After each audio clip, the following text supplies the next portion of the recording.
வணக்கம். மாநில செய்திகள் வாசிப்பவர் ரெங்கநாதன்.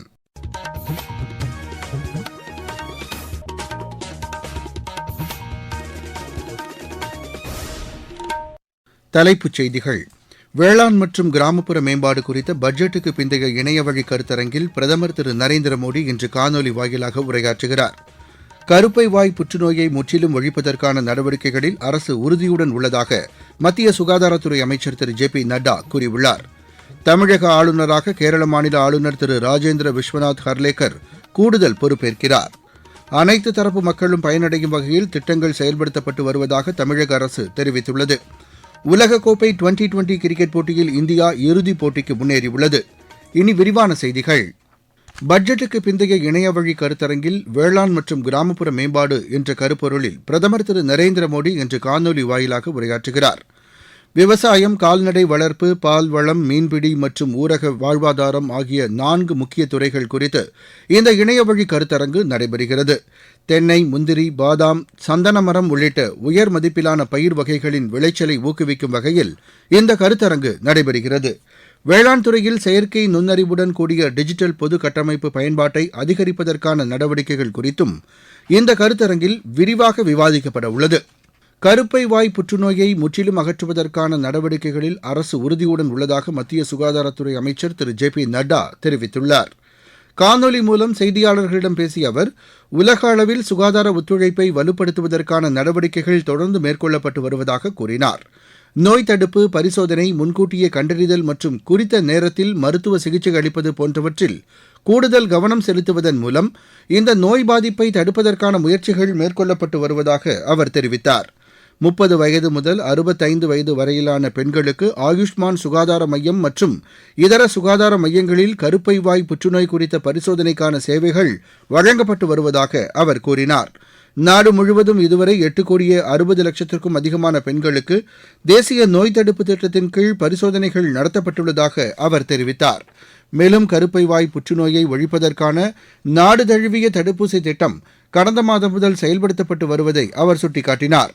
90 நாட்கள் வரை செயல்படுத்தப்படும் இந்த தடுப்பூசி இயக்கத்தின் கீழ் 14 வயதுக்குட்பட்ட 1,20,00,000 வளர் இளம் பெண்களுக்கு தடுப்பூசி செலுத்த இலக்கு நிர்ணயிக்கப்பட்டுள்ளதாக திரு ஜே.பி. நட்டா தெரிவித்தார். தெலங்கானா, மேற்குவங்கம் உள்ளிட்ட பல்வேறு மாநிலங்களுக்கு புதிய ஆளுநர்கள் நியமிக்கப்பட்டுள்ளனர். இதற்கான அறிவிக்கையை குடியரசுத் தலைவர் திருமதி திரௌபதி முர்மு வெளியிட்டுள்ளார். கேரள மாநில ஆளுநர் திரு ராஜேந்திர விஸ்வநாத் ஹர்லேக்கருக்கு தமிழக ஆளுநராக கூடுதல் பொறுப்பு வழங்கப்பட்டுள்ளது. திரு ஆர்.என். ரவி மேற்குவங்க மாநில ஆளுநராக நியமிக்கப்பட்டுள்ளார். நாட்டில் தூய்மை எரிசக்தியை ஊக்குவிக்கும் வகையில் பிரதமரின் இலவச சூரிய மின்சக்தி திட்டம் செயல்படுத்தப்பட்டு வருகிறது. மத்திய அரசின் இத்திட்டத்தின் கீழ் பொதுத்துறை வங்கிகள் மூலம் பிணையில்லா கடனுதவி வழங்கப்படுவது பெரிதும் பயனளிப்பதாக உள்ளது என்று தூத்துக்குடி மாவட்டத்தைச் சேர்ந்த கட்டிடப் பொறியாளர் திரு அசோக் எமது செய்தியாளரிடம் தெரிவித்தார்.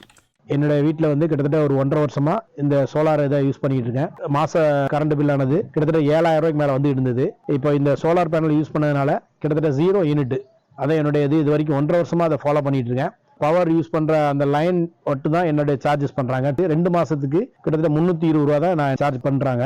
அந்த கவர்மெண்ட் சப்சிடி எனக்கு இமிடியேட்டா ஒரு 10 டேஸ்ல கிடைச்சிட்டு, மத்திய அரசும் சரி மாநில அரசும் சரி மானியங்கள் நமக்கு தருவதனால மக்களுடைய ரீச் ஆகணும்னு சொல்லி நான் அதை கேட்டுக்கிறேன். வரக்கூடிய சந்ததிகளுக்கும் நம்ம அடுத்தது இந்த என்விரான்மெண்ட்ல ரெடி பண்ணி கொடுத்துட்டு போகணும். அதுக்கு இந்த சோலார் பவர் ரொம்ப யூஸ் ஆகுது. நம்மளால கவர்மெண்ட்டுக்கும் ஒரு சப்போர்ட் பண்ற மாதிரி எங்களுக்கு திருப்தி இருக்கு. நன்றி. நீங்கள் கேட்டுக்கொண்டிருப்பது மாநில செய்தி அறிக்கை. மக்கள் போற்றும் மத்திய பட்ஜெட். தமிழகத்தின் ரயில் மேம்பாட்டு திட்டங்களுக்கு 7,611 கோடி ரூபாய் நிதி ஒதுக்கீடு. சென்னையிலிருந்து ஹைதராபாத் மற்றும் பெங்களூருவுக்கு புல்லட் ரயில் வழித்தடம். தென்னை விவசாயிகளுக்கான ஊக்குவிப்பு திட்டம். ஆதிச்சநல்லூரில் சர்வதேச தரத்திலான கலாச்சார மையம். பொதிகை மலையில் மலையேற்றத்திற்கான வழித்தடம். பழவேற்காடு ஏரியில் பறவைகள் காட்சி மையம். மாவட்டம் தோறும் மகளிர் விடுதிகள். தமிழகம் மட்டுமின்றி நாடே போற்றும் மத்திய பட்ஜெட். வளர்ச்சியடைந்த இந்தியாவிற்கான பயணத்தில் மோடி அரசு. தொடரும் சீர்திருத்த நடவடிக்கைகள். அனைத்து தரப்பு மக்களும் பயனடையும் வகையில் திட்டங்கள் செயல்படுத்தப்பட்டு வருவதாக தமிழக அரசு தெரிவித்துள்ளது.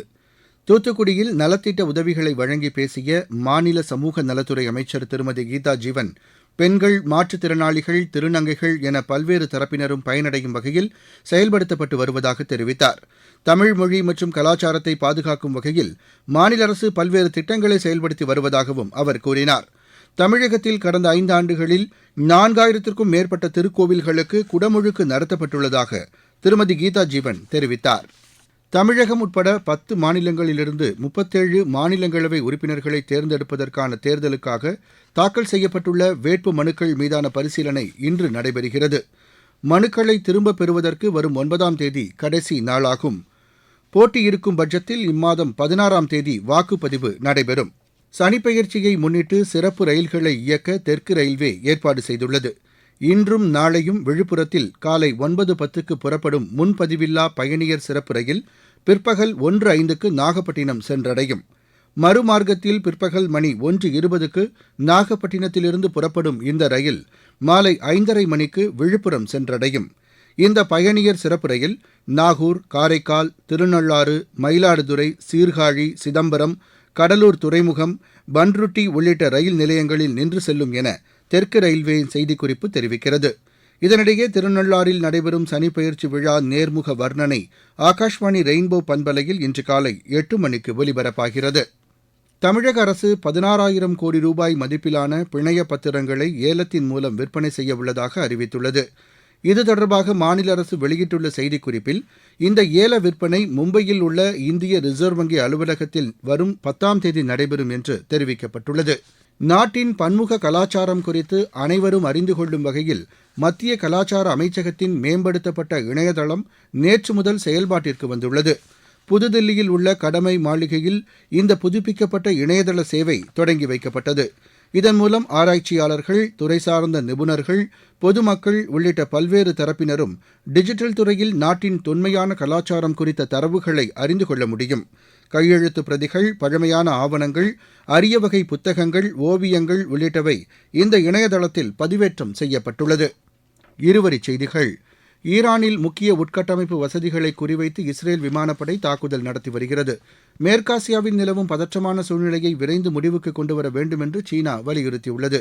காங்கோவில் நேரிட்ட நிலச்சரிவு காரணமாக உயிரிழந்தோர் எண்ணிக்கை 200ஆக அதிகரித்துள்ளது. இந்திய மியான்மர் எல்லைப் பகுதியில் 31 கோடி ரூபாய் மதிப்பிலான போதைப்பொருள் பறிமுதல் செய்யப்பட்டுள்ளது. ஜார்க்கண்ட் மாநிலம் மேற்கு சிங்பம் மாவட்டத்தில் மேற்கொள்ளப்பட்ட நக்சல் தீவிரவாதத்திற்கு எதிரான நடவடிக்கைகளின் போது கையெறி குண்டுகள் உட்பட பல்வேறு வெடிபொருட்கள் கைப்பற்றப்பட்டன. தூத்துக்குடியில் சட்டப்பேரவைத் தேர்தல் கண்காணிப்பு பணிகளில் ஈடுபடும் பணியாளர்களுக்கான ஆலோசனைக் கூட்டம் ஆட்சியர் திரு இளம் பகவத் தலைமையில் நேற்று நடைபெற்றது. திருவள்ளூர் மாவட்டம் திருநின்றவூரில் ஊராட்சி பொது நிதி மற்றும் பெருநிறுவன சுற்றுச்சூழல் பொறுப்புணர்வு நிதி திட்டத்தின் கீழ் 1,23,00,000 ரூபாய் செலவில் தெருவிளக்குகள் அமைக்கப்பட்டுள்ளன. வேலூர் மாவட்டம் காட்பாடியில் ரேணுகாம்பாள் கோவில் திருவிழாவை ஒட்டி எருது விடும் விழா வெகு விமரிசையாக நடைபெற்றது. விளையாட்டுச் செய்திகள். உலகக்கோப்பை டுவெண்டி கிரிக்கெட் போட்டியில் இந்தியா இறுதிப் போட்டிக்கு முன்னேறியுள்ளது. மும்பையில் நேற்று நடைபெற்ற 2வது அரையிறுதி ஆட்டத்தில் இந்தியா 7 ரன் வித்தியாசத்தில் இங்கிலாந்தை வென்றது. முதலில் பேட் செய்த இந்தியா நிர்ணயிக்கப்பட்ட 20 ஓவரில் 7 விக்கெட் இழப்பிற்கு 253 ரன் எடுத்தது. தொடக்க ஆட்டக்காரராக களமிறங்கிய சஞ்சு சாம்சன் 42 பந்துகளில் 89 ரன் எடுத்தார். இதனையடுத்து 254 ரன் எடுத்தால் வெற்றி என்ற இலக்குடன் ஆடிய இங்கிலாந்து 20 ஓவரில் 7 விக்கெட் இழப்பிற்கு 246 ரன் எடுத்தது. ஜாக்கப் பெத்தேல் 48 பந்துகளில் 105 ரன் எடுத்தார். இப்போட்டியில் இந்தியாவின் சஞ்சு சாம்சன் ஆட்ட நாயகனாக தேர்ந்தெடுக்கப்பட்டார். அகமதாபாத்தில் நாளை மறுநாள் நடைபெறவுள்ள இறுதிப் போட்டியில் இந்தியா நியூசிலாந்தை எதிர்கொள்கிறது. இங்கிலாந்து ஓபன் பேட்மிண்டன் போட்டியில் இந்தியாவின் லக்ஷயா சென் காலிறுதிக்கு முன்னேறியுள்ளார். பர்மிங்ஹாமில் நேற்று நடைபெற்ற ஆடவர் ஒற்றையர் பிரிவு காலிறுதிக்கு முந்தைய சுற்று ஆட்டத்தில் அவர் 21-19, 21-23, 21-10 என்ற செட் கணக்கில் ஹாங்காங்கின் என்ஜிகா லாங் ஆங்கஸை வென்றார். சிங்கப்பூர் சர்வதேச பேட்மிண்டன் போட்டியில் இந்தியாவின் சோனாலி சிங், லிக்கித் ஸ்ரீவத்சவா இணை காலிறுதிக்கு முந்தைய சுற்றுக்கு முன்னேறியுள்ளது. மீண்டும் தலைப்புச் செய்திகள். வேளாண் மற்றும் கிராமப்புற மேம்பாடு குறித்த பட்ஜெட்டுக்கு பிந்தைய இணையவழி கருத்தரங்கில் பிரதமர் திரு நரேந்திர மோடி இன்று காணொலி வாயிலாக உரையாற்றுகிறார். கருப்பை வாய் புற்றுநோயை முற்றிலும் ஒழிப்பதற்கான நடவடிக்கைகளில் அரசு உறுதியுடன் உள்ளதாக மத்திய சுகாதாரத்துறை அமைச்சர் திரு ஜே.பி. நட்டா கூறியுள்ளார். தமிழக ஆளுநராக கேரள மாநில ஆளுநர் திரு ராஜேந்திர விஸ்வநாத் ஹர்லேக்கர் கூடுதல் பொறுப்பேற்கிறார். அனைத்து தரப்பு மக்களும் பயனடையும் வகையில் திட்டங்கள் செயல்படுத்தப்பட்டு வருவதாக தமிழக அரசு தெரிவித்துள்ளது. உலகக்கோப்பை டுவெண்டி கிரிக்கெட் போட்டியில் இந்தியா இறுதிப் போட்டிக்கு முன்னேறியுள்ளது. இத்துடன் இந்த செய்தி அறிக்கை நிறைவடைந்தது.